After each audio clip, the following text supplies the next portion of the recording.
Exercise number 4.3 का question number 7, find compound profit on ₹600 for 4 years at 6% per annum।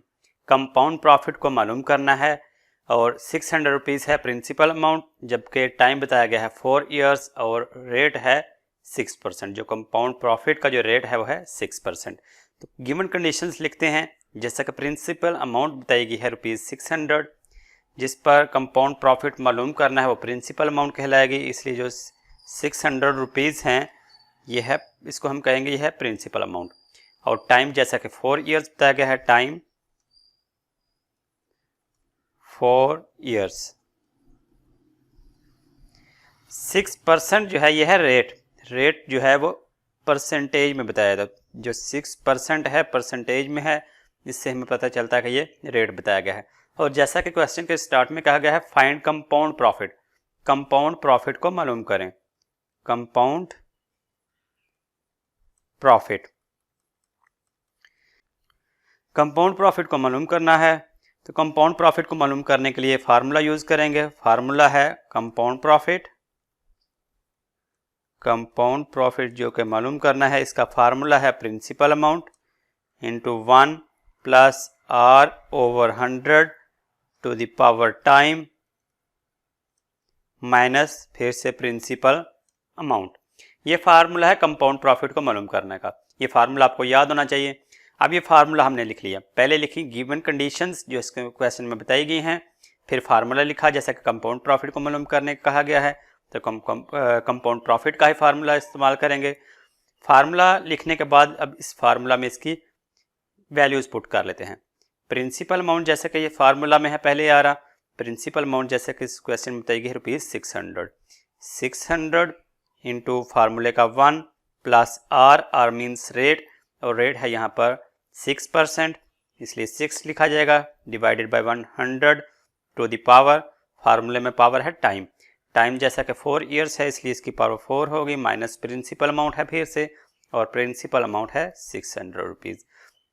Formula लिखा, उसमें उसकी values put की, अब इसको सिंप्लीफाई कर लेंगे। 600 इंटू 1, ये जो 1 प्लस 6 ओवर 100 है, इसको सिंप्लीफाई कर लेते हैं। 6 को डिवाइड कर लेते हैं 100 से, फिर उसमें 1 प्लस कर लेते हैं, पहले कैलकुलेटर यूज कर लेते हैं। 6 divided by 100 is equal to 0.06। अब इसमें जब 1 इसमें प्लस करेंगे तो ये बन जाएगा 1.06, 1.06, और इसकी पावर जैसे कि 4 है माइनस 600। अब इसको मज़ीद सिंप्लीफाई करेंगे तो 1.06 है, इसकी पावर 4 है, इसकी पावर 4 ले लेते हैं 1.06 की, कैलकुलेटर को साइंटिफिक मोड में करते हैं।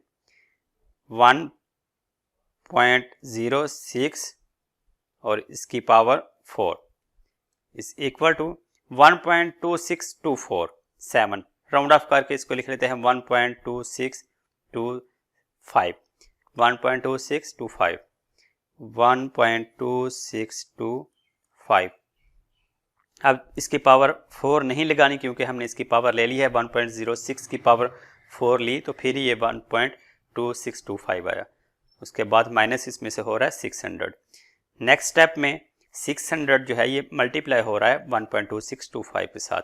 अब इसको मल्टीप्लाई कर लेते हैं, 1.2625 multiply by 600 is equal to 757.48। अब इसको राउंड ऑफ करके लिखेंगे तो ये 49 लिखा जाएगा, क्योंकि 8 के बाद ग्रेटर देन 5 है ये डिजिट, तो 49 आएगा। राउंड ऑफ करने का तरीका आपको पता ही होगा, 757.49, 757.49, और फिर उसमें से माइनस 600 हो रहा है।